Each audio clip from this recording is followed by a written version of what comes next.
नमस्कार, आप देख रहे हैं ब्रेकिंग बिहार। अभी हमारे साथ है बिहार के राजनीतिक विश्लेषक चंदन सिंह। इनसे जानेंगे कल जिस प्रकार से बिहार विधानसभा में बिहार का जो बजट पेश हुआ है, इसके बाद से लगातार विपक्ष जहां इसे जन विरोधी, बिहार विरोधी बता रहा है, वहीं जदयू और सरकार से जुड़े लोग कह रहे हैं कि यह बजट जो है बिहार के विकास में मील का पत्थर साबित होगा। कहा यह भी जा रहा है कि यह बजट जो है वह गागर में सागर है, जदयू का कहना है। चंदन जी, देखिए, ये मात्र एक छलावा है अनिल जी। जिस राज्य का वित्त मंत्री बजट बनाने की जगह समाधान यात्रा में नीतीश कुमार जी के संग बिहार के 38 जिला में घूम रहा हो साए की तरह, जिसके पास इतना समय नहीं हो कि अपने विभाग में बैठकर समाज के हर एक तबके के साथ, गरीब, किसान, मजदूर, युवा, व्यापारी, सबके साथ मिलकर बिहार के विकास के प्रति चिंतित हों, ऐसा एक भी अवसर हम लोग नहीं देखे। हम लोग तो अनिल जी राजनीति के विद्यार्थी हैं और राजनेताओं का अध्ययन करना ही हमारा काम है। तो हम तो समाधान यात्रा में देखे, कब इनको समय मिला बिहार के लिए बजट बनाने का? थोड़ा बताएं। और ऐसा क्या है इस बजट में, जब आप बोलते हैं कि हम 10 लाख रोजगार देंगे और 10 लाख सरकारी नौकरी देंगे? आपके डिप्टी सीएम ने तो पहले अनाउंस किया था कि पहली कलम से देंगे, और ये कैबिनेट की पहली मीटिंग में देंगे। अब बताइए कि ये तो सारे मीडिया के सामने है अनिल जी, कोई छिपाया हुआ बात है? तो इसमें बताना चाहिए। सरकार देखिए पूरी तरीके से आई वॉश है, जनता के लिए कुछ नहीं। चंदन जी, यही सवाल, पहला सवाल आपका जो था वित्त मंत्री को लेकर के, वित्त मंत्री कार्यालय में बैठ के क्या करेंगे? वो तो सरकार के साथ ही घूम रहे हैं। कार्यालय में तो काम करने के लिए लोग हैं, पहली बात। दूसरी बात है कि 10 लाख नौकरी की जहां घोषणा तेजस्वी यादव ने की थी, मुख्यमंत्री ने भी किया था, जनता भी बिहार की वैसी ही है। क्या यह सवाल नहीं उठाना चाहिए कि कहां से देंगे? तेजस्वी यादव को अपने पिता से पहले पूछना चाहिए था कि आपने क्या किया, कहां से देंगे तेजस्वी यादव? जनता को नहीं समझना चाहिए? अनिल जी, आपने पहला प्रश्न वित्त मंत्री पर किया जी। देखिए, जो काम मुख्यमंत्री पटना में, राजधानी में बैठकर वीडियो कॉन्फ्रेंसिंग के माध्यम से कर सकते थे जी, वो काम के लिए चूंकि समय काटना है ना, आपके पास कोई काम नहीं और जनता को बरगलाना। आप समाधान यात्रा में जहां भी गए, आप ईंट, पत्थर, सीमेंट यही देखने गए ना, और जनता से तो मिलना नहीं था आपको। तो क्या आप कहीं भी जनता से मुखातिब नहीं हुए हैं, बल्कि जो गरीब, दलित और शोषित की बस्तियां थी, उसको भी आपने घेरवाने का काम किया, छुपवा दिया कि गंदगी दिखे नहीं। हम लोग तो आपके माध्यम से वो भी तस्वीर देखे हैं कि रातों रात किस तरीके से सड़क का निर्माण किया गया, और उसमें भी इतने गड्ढे कि हाथ से उठाइए तो सीमेंट, अलकतरा और आपका गिट्टी हाथ में आ रहा है। ऐसी व्यवस्था देखी है। जहां तक बात है, देखिए, ये वर्तमान जो गठबंधन है अनिल जी, ये राष्ट्रीय जनता दल यूनाइटेड वामपंथी संगठनों का है। और आपको तो याद होगा कि 90 के दशक में लालू प्रसाद यादव जी ने किस तरीके से चरवाहा विद्यालय का निर्माण किया था, कि भैंस के सींग पर चढ़ के किस तरीके से पीठ पर बैठ जाना है, और गांव में जाने से स्वास्थ्यकर्मी डरते थे। आप समझ लिए कि व्यापारी यहां पर गाड़ी नहीं खरीदता था, पैसे का शो ऑफ नहीं करता था। क्या? तो डर था कि अगले दिन उसका अपहरण हो सकता है। वही हाल तो फिर हो रहा है, उससे फिरौती मांगी जा सकती है। तो बिहार में हम लोग वर्तमान में देख रहे हैं कि जो भी व्यापारी या कोई अगर व्यवसाय करना चाहता है, तो उसके प्रतिष्ठान को तो दिने दोपहरिया लूट लिया जा रहा है।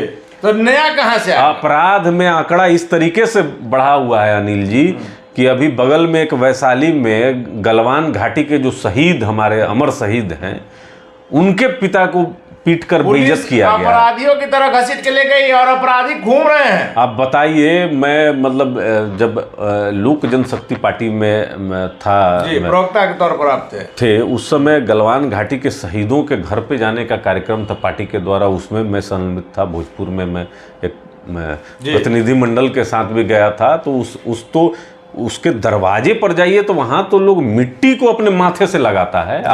आप बिहार पुलिस का लगातार वो क्रूर चेहरा सामने आता है जब रक्सौल में किस तरीके से आर्मी के जवान को दौड़ा कर मारा जाता है। पुलिस की गुंडई सरेआम बीच बाजार में भरे रोड में नजर आई। देखिए, जब बिहार को नया डीजीपी मिला है और आरएस भट्टी साहब के बारे में कहा जाता है कि बहुत ईमानदार है, लेकिन वहीं पर उसी समय वर्तमान परिस्थिति में हम लोग ये भी देखते हैं कि बिहार की टॉप आईपीएस अधिकारी शोभा ओहतकर और टॉप आईपीएस अधिकारी विकास वैभव के बीच भी किस तरीके से रसाकसी होती है। तो हमको कभी कभी यह एहसास होता है अनिल जी कि प्रशासन भी बिहार में पॉलिटिकल पार्टी सबके बीच में बंट गई है। ये क्या छवि बिहार से बाहर बिहार की जा रही है। आज पूरा देश पूछ रहा है कि गलवान के जो शहीद थे, अमर शहीद थे, उनके परिवार के साथ किस तरीके से व्यवहार नीतीश कुमार जी की पुलिस कर रही है। आप अगर सम्मान नहीं दे सकते हैं, कौन फौजी फिर लड़ेगा जी? कौन अपना जान दे देगा सरहद पे? बॉर्डर पर लड़ रहा है, तब यहाँ अमन चैन से लोग हैं। तो मैं तो धन्यवाद दूंगा आदरणीय रक्षा मंत्री साहब का, जिन्होंने संज्ञान लिया और बिहार के मुख्यमंत्री जी से पूछा कि आखिर ये किस तरीके से ये हो रहा है, इसको आप दिखवाइए। मुख्यमंत्री का भी आज सदन में भाषण में सुन रहा था। लेकिन उस पिता की बेइज्जती का क्या होगा चंदन सिंह? देखिए, बिहार सरकार को इस पर त्वरित कार्रवाई करते हुए उस परिवार से माफी मांगनी चाहिए और अमर शहीद की जो मूर्ति है उसको ढंग से वहां पर स्थापित करना चाहिए।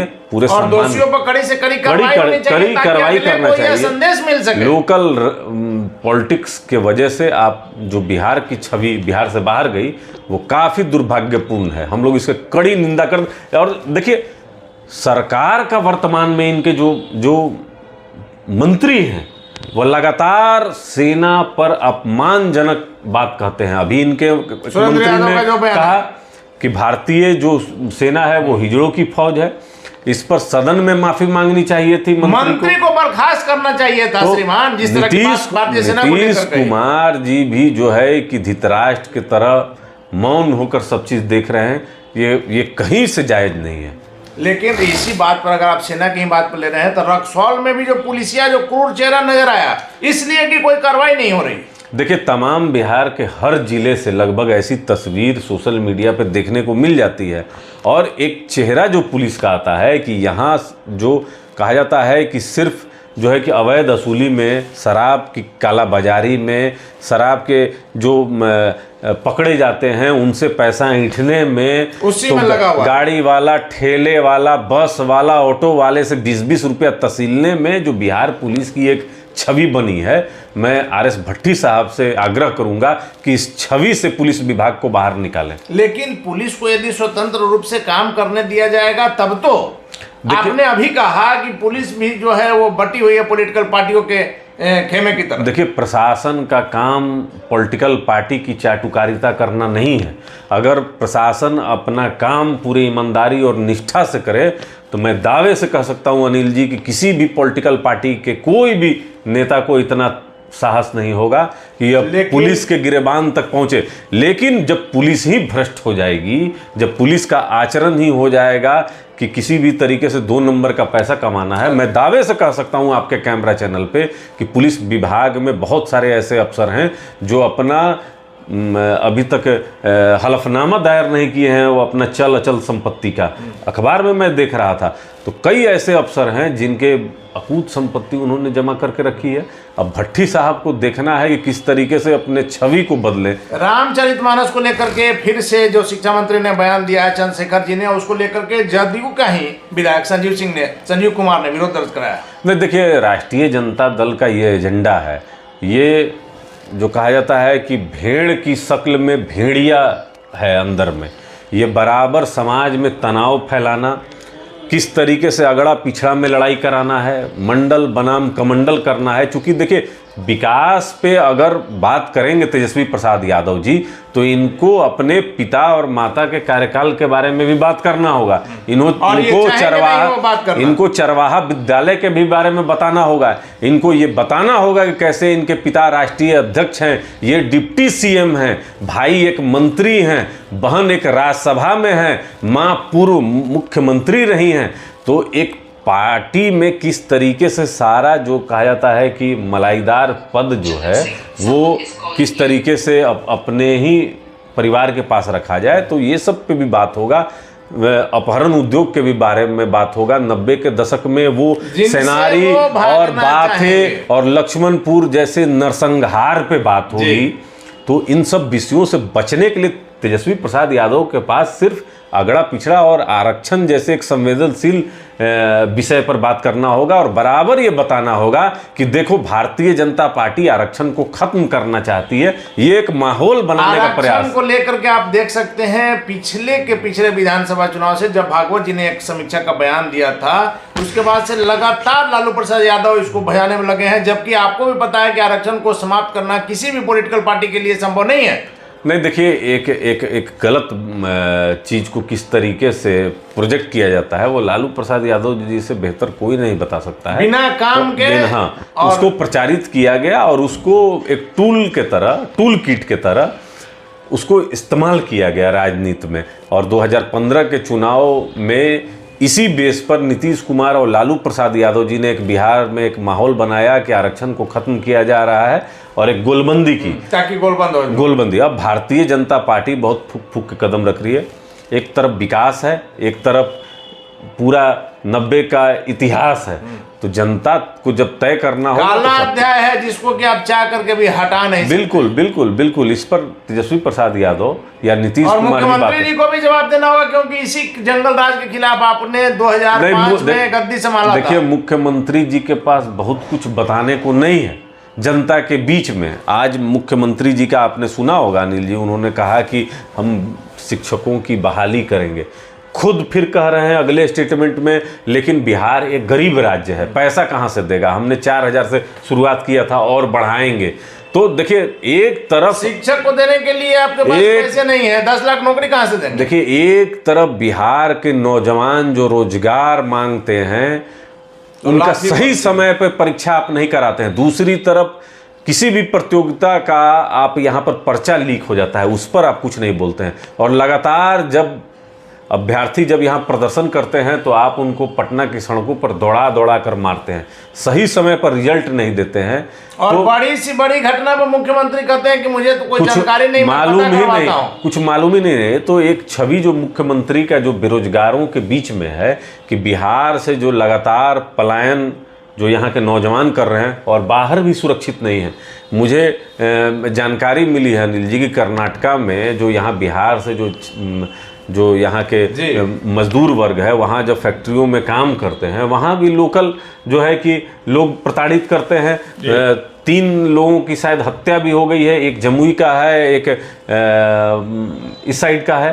5 लोग टोटल हताहत हैं और कहीं कोई मीडिया दिखा नहीं रही है। चलिए, तो पलायन भी बहुत बड़ी संख्या में बढ़ी है। पलायन का ही मुद्दा लेकर के मुख्यमंत्री आए थे, इस पर क्या करना है, लेकिन आज इसका जवाब नहीं है किसी के पास। लेकिन आपने देखा होगा, आप ये चीज तो मानेंगे कि पुरानी शराब जो है बोतल नया नहीं। देखिए, बजट को लेकर देखिए, बजट निराशाजनक है और बिहार का तरक्की इस बजट से तो कम से कम नहीं होना है, क्योंकि मुख्यमंत्री जी पूरा ब्रॉड विजन जो है बिहार के परिप्रेक्ष्य में पेश नहीं कर पाए कि आखिर क्या करेंगे, आगे कहां ले जाएंगे। एक आखिरी तो पूरी तरीके से फ्लॉप है। एक आखिरी सवाल है, प्रशांत किशोर बड़ा नाम है, जदयू में भी बड़े पद पर रहे, मुख्यमंत्री नीतीश कुमार के काफी करीबी रहे। उन्होंने आज सिवान में साफ तौर पर कहा है, आपने सुना भी होगा, कि जनता भी वैसी है। मुख्यमंत्री ने कहा, तेजस्वी यादव ने कहा 10 लाख रोजगार का, 20 लाख छोड़िए, अगर 10 लाख रोजगार लोग दे देते हैं तो मैं अपना जो ये अभियान है इसे छोड़ करके और इन लोगों का झंडा ढोऊंगा। प्रशांत किशोर की बातों को हल्के में नहीं लिया जा सकता। नहीं, देखिए, तथ्यों के साथ प्रशांत किशोर जी ने कहा और मैं भी उनकी बातों से सहमत हूँ।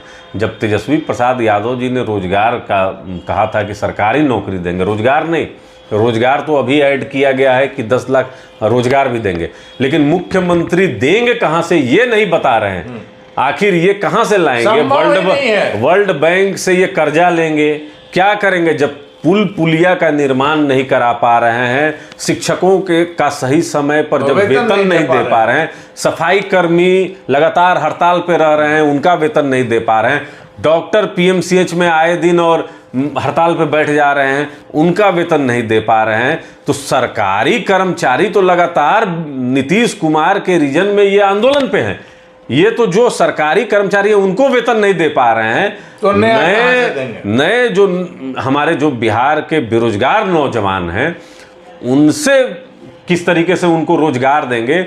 नीतीश कुमार जी सदन में अगर ये चीज बोलते कि बिहार में अब जो भी प्रतियोगिता परीक्षा होगा उसका एक भी पर्चा लीक नहीं होगा, मैं आपको विश्वास दिलाता हूं, तो मुख्यमंत्री इन सब विषयों पर बात नहीं करते हैं। बिहार में दलित बच्चियों के साथ बलात्कार बढ़ा हुआ है, इन सब विषयों पर नहीं बोलते हैं। बिहार में लगातार हमारे देश के जवानों के साथ दुर्व्यवहार हो रहा है, इस पर बात नहीं करते हैं। बिहार में गलत शराब पीने से लगातार जो दलित और अति पिछड़े वर्ग के लोगों की जान जा रही है, उस पर बात नहीं करते हैं। तो आप देख लीजिए, इनका अभी सीमांचल में हुआ ना अनिल जी, आप तो देखे होंगे कि सीमांचल में लोग महागठबंधन का रैली हुआ था।